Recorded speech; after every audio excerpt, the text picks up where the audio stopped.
What's up? I still remember the first day I made this channel. I was so happy that I wanted to share my happiness with the world. I was so naive into thinking that being temporarily happy can be voluntary. You know, as in आप decide कर सकते हैं कि आप कब खुश हैं। उस समय मैं बहुत बहुत बहुत खुश था और मैं सोच रहा था यार दुनिया में दुख कैसे हो सकता है जब आपको खुश रहने के लिए कुछ नहीं करना पड़ता। You just have to be happy. मैं सोचता था कि I want to give the world that happiness. मैं चाहता हूँ कि दुनिया खुश रहे। सी आपके पास कितना सारा समय है and all that. The naiveness is हमारी जो खुशी है ये डिपेंड करती है कि हमारा एनवायरनमेंट कैसा है। हमारे लाइफ में क्या-क्या इंसिडेंट्स होते हैं, क्या सिचुएशंस होती हैं, कैसे लोग आते हैं, कैसी चीज़ें होती हैं, इस सब से हमारा मूड काफ़ी हद तक डिपेंड करता है।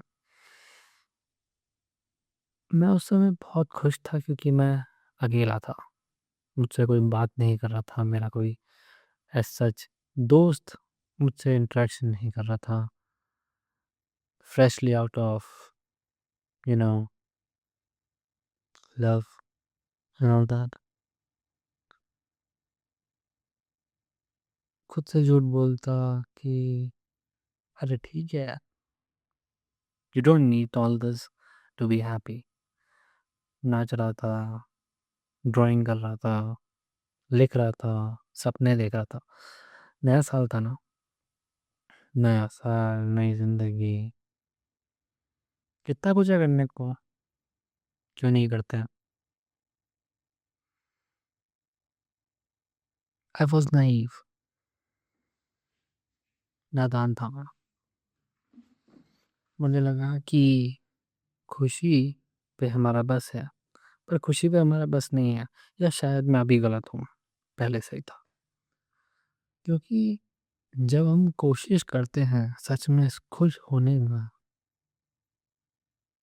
तो हम खुश हो पाते हैं।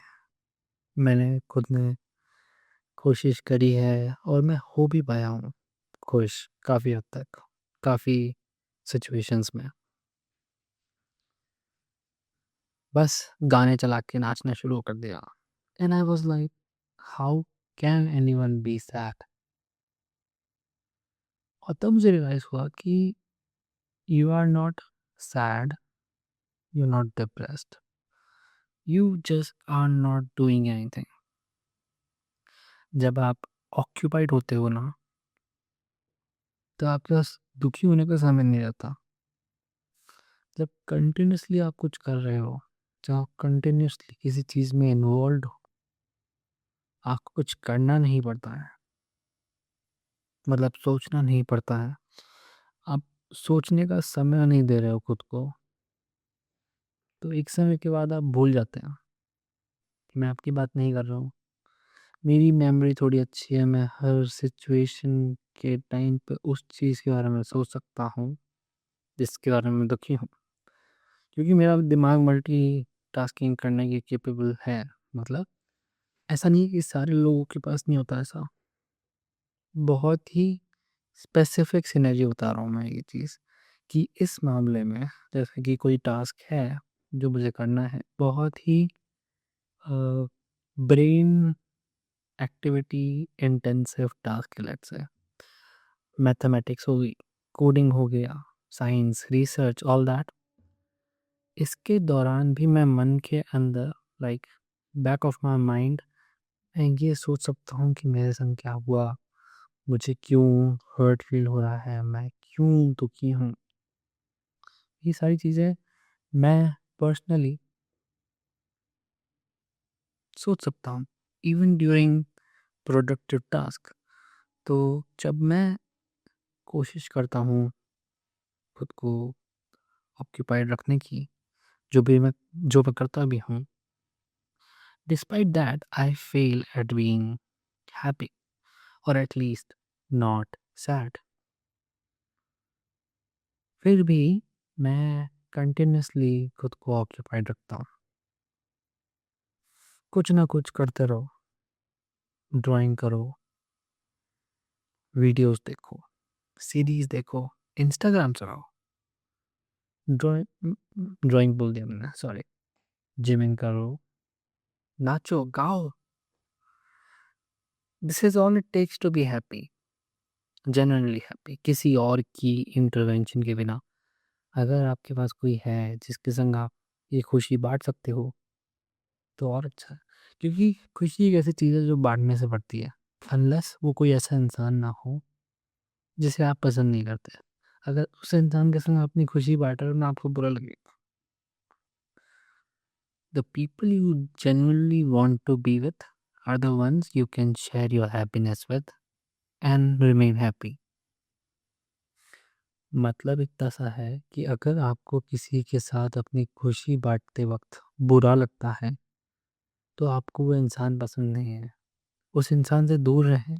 और अगर वो फिर भी आपके पास आता है तो उसे बता दें कि भाई, बहन, जो भी आपका उस इंसान से रिलेशनशिप है, कि मुझे ये चीज़ पसंद नहीं है। अगर आपकी फैमिली मेंबर हैं, आपके फैमिली मेंबर हैं, तो it depends. You can not hate your family member, पहली चीज़ तो। It is a relation beyond hate और love. It is a coexisting kind of relationship. ये हमारी मर्ज़ी पे डिपेंड ही नहीं करता। ऐसा हमारी हिंदू इंडियन सिविलाइजेशन के अंदर माना जाता है। आप परिवार वालों से दुखी नहीं हो सकते, होना भी नहीं चाहिए, उनके साथ रहना होता। जितना हंसी खुशी रह लोगे, जितना कॉम्प्रोमाइज़ कर लोगे, उतना अच्छा है। जहाँ आपने स्वार्थ ढूंढ लिया पारिवारिक रिश्तों में, तो दरारें आएंगी और वो दरारें किसी को पसंद नहीं है। हमारा समाज बढ़ता जा रहा है, हर लेवल पे बढ़ रहा है, हर लेवल पे, हर लेवल पे मतलब रिलीजन के अंदर लोगों को बांट दिया, क्लासेस के अंदर बांट दिया, है ना, कास्ट के अंदर बांट दिया, कास्ट के अंदर कास्ट में भी कास्ट डाल दी, फिर जेंडर के ऊपर बांट दिया, एज वाइज बांट दिया, है ना, कि आप इमोशनली मेच्योर नहीं हो, अभी आप छोटे हो, बांट दिया बंटवारा। आप तो लड़की हो, आपको क्या पता, आप लड़की हो, आपको क्या पता, जनरलाइज कर दिया। हमारी चॉइसेस को मॉक कर दिया गया। बांटने का मतलब ये है कि आपने ब्लैक एंड वाइट कर दिया चीज़ें इन अ ग्रे वर्ल्ड, जहाँ ज़रूरी नहीं है कि कुछ पूरी तरह से सही हो और ज़रूरी नहीं है कि पूरी तरह से गलत हो। सोसाइटी को बांटा गया रिलीजन्स के अंदर, ये रिलीजन्स के अंदर भी अपने आप में बांटा गया, हायरार्की भी है, और वर्टिकल और हॉरिजॉन्टल दोनों तरफ से बांटा जा रहा है। और इसी का शिकार है परिवार। परिवार होने को बहुत बड़े परिवार हो सकते हैं। परिवार का अगर जेन्युइन स्ट्रक्चर मैं आपको बताने की कोशिश करूँ तो ऐसा होना चाहिए। ट्रायंगल में पेरेंट्स, उनके बच्चे, इनकी अपनी मैरिटल लाइफ, उनके बच्चे, इनकी मैरिटल लाइफ, उनके बच्चे, ये हो गई फैमिली। मैं मान सकता हूँ कि लड़की हैं तो वो दूसरे घर चली गई, बट अगर लड़के तो होंगे, थोड़े बहुत तो लड़के होंगे, नहीं है कोई बात नहीं। बट जहाँ से शुरू होती है वो जनरेशन विद बॉयज़ जो साथ में रह सकते हैं, साथ में फैमिली रख सकते हैं, मैं कह रहा हूँ बुआओं को भी रखो, बट वही बात है ना, कहीं ना कहीं आपको ये चीज़ें मिडिल ग्राउंड ढूंढना पड़ेगा। मैं मानता हूँ कि अगर आपकी बेटी भी कहीं जा रही है तो उधर भी जॉइंट फैमिली हो। क्यों? बताता हूँ क्यों। एक लविंग जॉइंट फैमिली बहुत ज़रूरी है कि आपके बच्चे की साइकोलॉजी के लिए बहुत ज़रूरी है। अगर आपका बच्चा खाली आपको और आपके पार्टनर को देख के ही पैदा हुआ है, मतलब बड़ा हुआ है, तो बहुत लिमिटेड है उसकी नॉलेज, बहुत लिमिटेड है उसका स्कोप, उसका पोटेंशियल बहुत लिमिटेड है। अगर कंटिन्यूअसली उसकी एक्टिविटीज़ को वॉच आउट किया जा रहा है, उसको अटेंशन दी जा रही है, he won't grow up to be an introvert. Introvert बनना मेरे ख्याल से बहुत हद तक इन्हीं फैमिलीज़ का एटॉमिक फैमिलीज़ होती हैं। I don't know what it's called, may be it's called atomic family. तो ये जो 3-4 जनों की फैमिली होती है, ये फैमिली नहीं होती है यार। It's so suffocating. मैं सोच भी नहीं सकता कि मैं, मेरे पेरेंट्स, बस ख़त्म घर, इतना ही है। अपने कज़िन्स के बिना, अपने रिलेटिव्स के बिना मैं अब लाइफ इमेजिन ही नहीं कर सकता। कंटिन्यूअसली कोई ना कोई एक्टिविटी होती रहती है।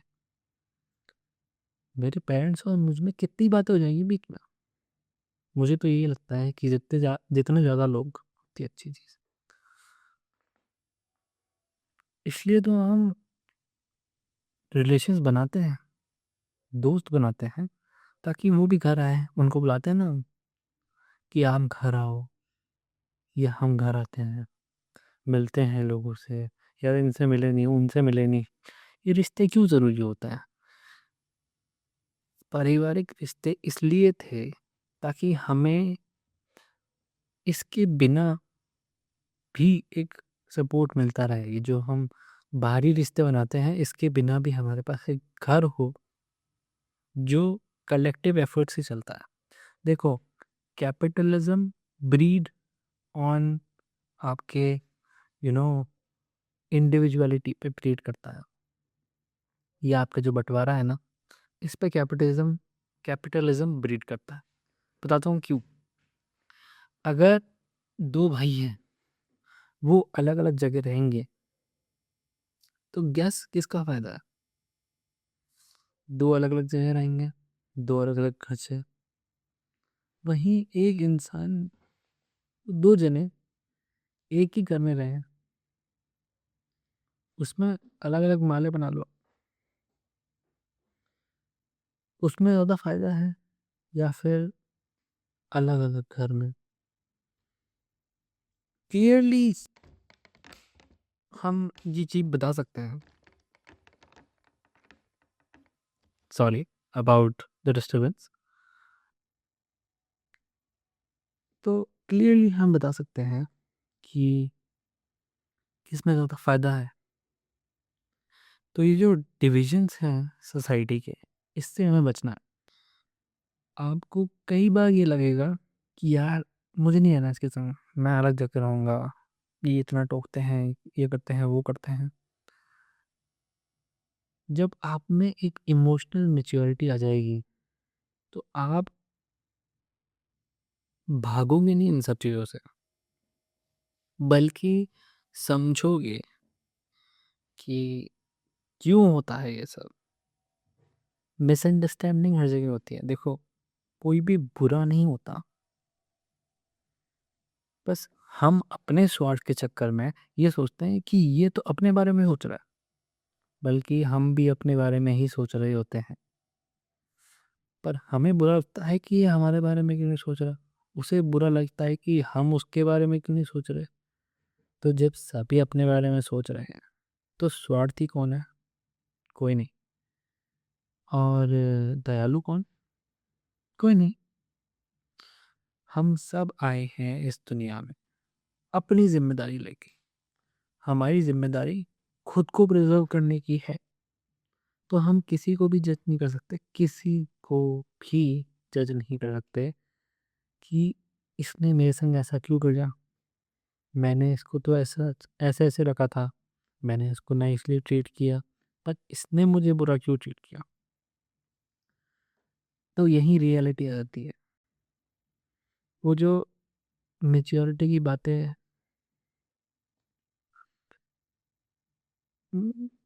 मैच्योरिटी की बातें करते हैं, तो बहुत ही इमैच्योर बातें करते हैं। पहली चीज़ तो कि आपने ये नहीं करा, वो नहीं करा, तो आप ये वो। लाइफ इतनी सिंपल है क्या कि गायब हो जाओ, मेहनत करो, ये करो, वो करो। क्यों? क्यों गायब हो जाए? थोड़े समय के लिए गायब हो जाओ, ये वो। अरे थोड़े समय बाद रहोगे कि नहीं रहोगे पता नहीं है। पहले जी लो ना थोड़ा। ज़रूरी है कि कुछ ना कुछ एक्सट्रीम करना है। डिसिप्लिन तो बहुत एक्सट्रीम, फन तो बहुत एक्सट्रीम, बैलेंस क्यों नहीं हो रहा? क्योंकि आपकी रूटीन नहीं है पहली चीज़ तो। आपने कोशिश ही नहीं करी है कभी बैलेंस करने की। बैलेंस हो जाता है, हमेशा हो जाता है। सीखो कैसे करते हैं बैलेंस। प्रायोरिटी दो ना लोगों को, चीज़ों को, टास्क को प्रायोरिटी दो। अगर प्रायोरिटी दोगे तो मुश्किल नहीं आएगी। जब अगर आपको पता है कि यार घर की सफाई करना इम्पोर्टेंट है बट अर्जेंट नहीं है, अभी नहीं करूँगा, बाद में आके करूँगा घर पे, कोई दिक्कत नहीं है। वहीं आपको ये भी पता है कि यार ये काम इम्पोर्टेंट तो नहीं है बट अर्जेंट है, तो वो इम्पोर्टेंट भी हो जाता है। क्योंकि अर्जेंट है तो इम्पोर्टेंट हो जाता है। यही बात आती है कि कुछ चीज़ें हमें इमीडिएटली करनी होती हैं। उनकी लेवल ऑफ इम्पोर्टेंस के बलबूते पे हम ये चीज़ डिसाइड कर सकते हैं कि इस काम को जल्दी करना है या बाद में करना है, या इसको छोड़ भी देंगे तो कोई दिक्कत नहीं है। फॉर एग्जांपल अगर मुझे कोई काम देता है, लेट्स से कि दही ले आ, मार्केट जाके दही ले आ, तो वो काम कितना इम्पोर्टेंट है? अर्जेंट है। अर्जेंट है क्योंकि भाई कुछ बनाना होगा तभी बोला है। बट क्या वो मेरे लिए इतना इम्पोर्टेंट है? नहीं। बट वो किसी और के लिए इम्पोर्टेंट है। वो काम होना चाहिए, अर्जेंट है। मैं किसी को डेलीगेट नहीं कर सकता इस चीज़ को।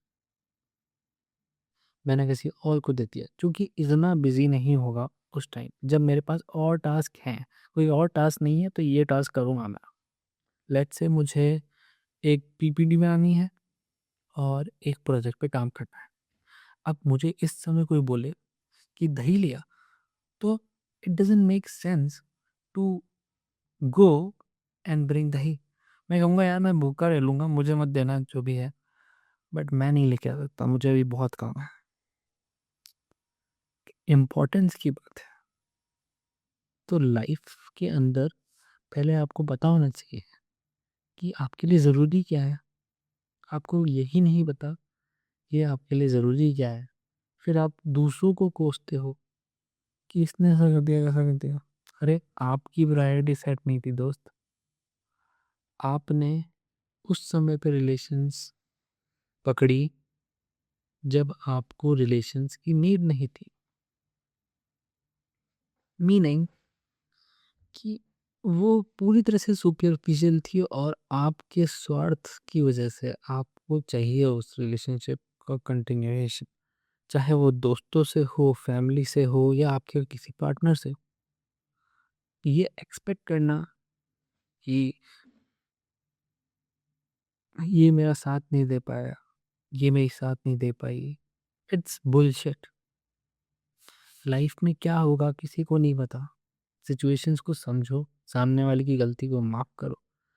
उस चीज़ पे स्टकअप रह के अगर आपको आपके संग बुरा किया उस इंसान ने, तब तो उसको और जल्दी माफ़ कर दो। क्योंकि अगर आप अपने आप को थोड़ा-सा भी प्यार करते हो, then you won't stick to you know the thought of them. अगर आपको उनसे हेट्रेड है, बुरा लगता है वो आपको बहुत, तो भूल जाओ। अ, एक क्या कहते हैं, मेटाफोर कहूँगा इसको या सेइंग, एक सेइंग है कि indifference hurts more than hatred.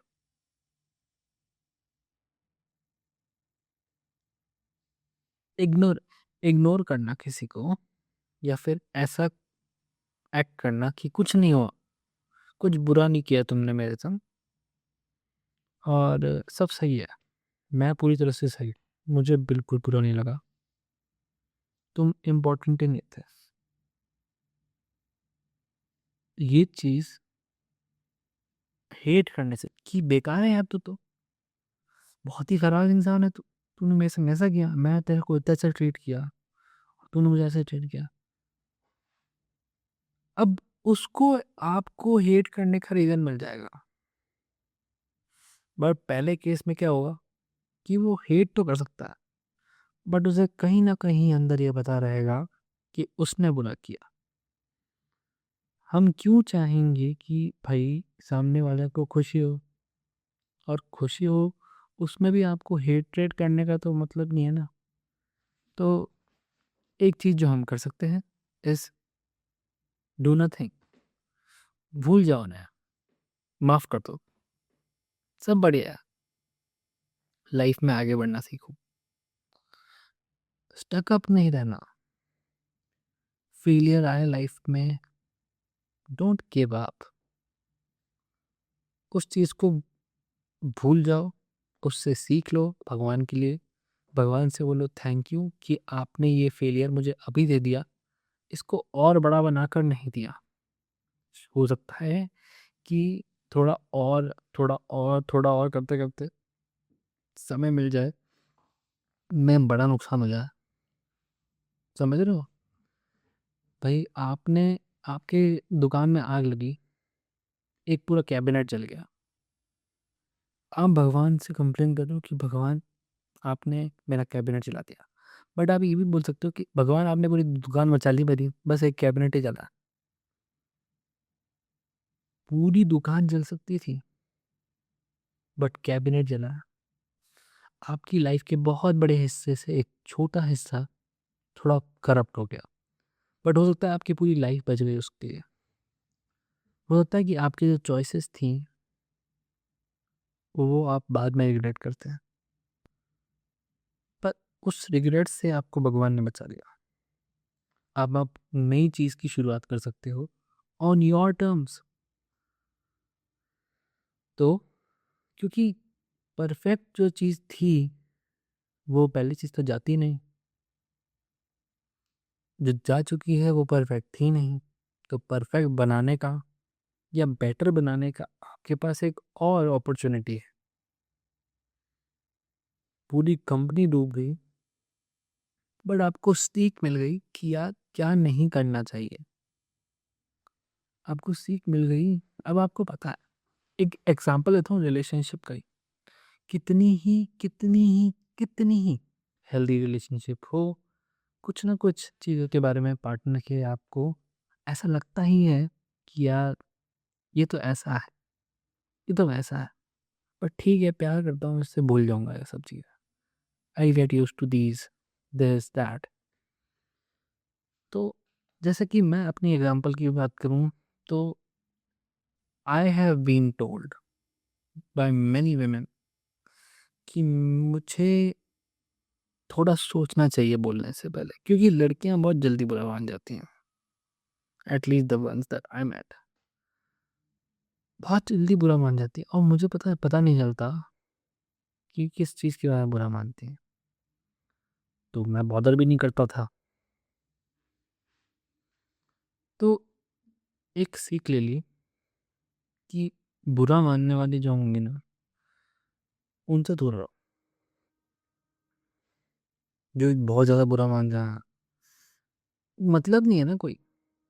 एक एग्जांपल के रूप में बता रहा हूँ ये, आप सोचो कि पर्सनल स्टोरी, मैं सोचता ही नहीं मेरे लिए 3 फैक्टर्स हैं, इस 3 फैक्टर्स के अलावा और थोड़े सब फैक्टर्स ज़रूर हैं, बट मैं जनरलाइज नहीं करता, मैं कोई एक्सपेक्टेशन नहीं रखता अपने पार्टनर से, क्योंकि मैं सेल्फ सफिशिएंट हूँ। मीनिंग कि मैं सस्टेन कर सकता हूँ, मुझे पता है कि मेरा अस्तित्व उस रिलेशनशिप की वजह से नहीं है, मेरा अस्तित्व है क्योंकि मेरा अस्तित्व है। I exist as a whole. I don't have halves of my you know soulmate, my other half. ऐसे नहीं मानता मैं मानता हूँ कि मैं personally as a whole access करता हूँ, सेम एज माई पार्टनर। ज़रूरी नहीं है कि आपका पार्टनर आपको कंप्लीट करे। You can on you can be complete without them, and it's okay to be complete without them. हर चीज़ के लॉजिक्स ढूंढना ज़रूरी नहीं है, हर चीज़ को एक ड्रीम समझना ज़रूरी नहीं है। You can be enough if you want to be enough. तो यही है मेनली। मैं बोलते बोलते भूल जाता हूँ कि मैं बोल क्या रहा था, बट द पॉइंट इज कि what was the point? There is no point. तो स्टॉप स्ट्रगलिंग और लिव इन द मोमेंट। आपको नहीं पता कि बाद में क्या होगा, तो लिव टू योर फुलेस्ट। प्यार करते हो, अच्छे अच्छे से करो, जितना कर सकते हो उतना करो। क्रिंज हो जाओ, बोल दो सबसे कि बहुत प्यार करता हूँ तुमसे। कि लगे सामने वाले को यार कि क्या कुछ चढ़ा के आ गया। पढ़ना चाहते हो तो पढ़ो, ऐसे पढ़ो कि कल नहीं, सुबह सुबह नहीं देखोगे। ऐसे पढ़ो, ऐसी चीज़ें पढ़ो जो तुम चाहते हो पढ़ना, जो तुम्हें अच्छा लगे पढ़ना। ड्राइंग करना चाहते हो तो सोचो कि ड्राइंग कैसे करें, क्या बनाऊँ, क्या अच्छा लगेगा। हम्म यार ये अच्छा लग रहा है, ये बना देता हूँ। कुछ ही करो, करो तो। फालतू बैठने से अच्छा है कि अपनी लाइफ फोर्स को किसी प्रोडक्टिव चीज़ में लगाओ। Even love can be productive. I don't mean reproductive, productive as in कि आप अपने पार्टनर के संग एंजॉय कर सकते हैं। It is part of life, और वही लाइफ को वर्थवाइल बनाता है। अपनी फैमिली के संग टाइम स्पेंड करना, अपने दोस्तों के संग टाइम स्पेंड करना, चैरिटी करना, पेट्स के संग खेलना। This is what makes life life. इन चीज़ों को टाइम पास, टाइम वेस्ट का टैग ना दें।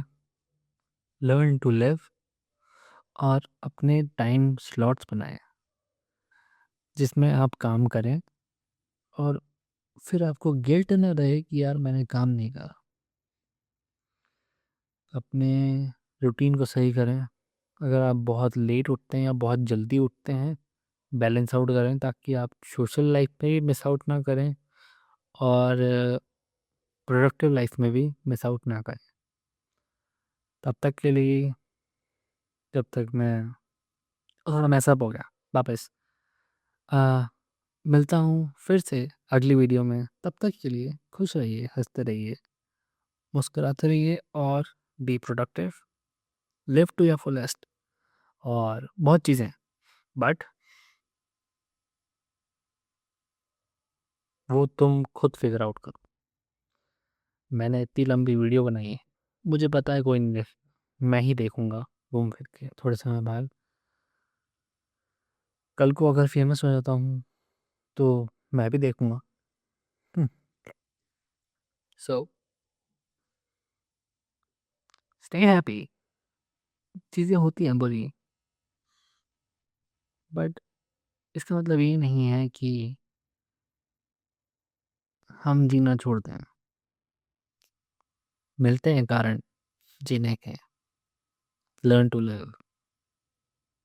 सीखो जीते कैसे हैं, पूछो, सवाल करो, सर्च करो, वीडियोस देखो। शायद मैं ना सिखा पाऊँ तो किसी ऐसे से सीखो जो सिखा पाए। There are experts in this field. So take care.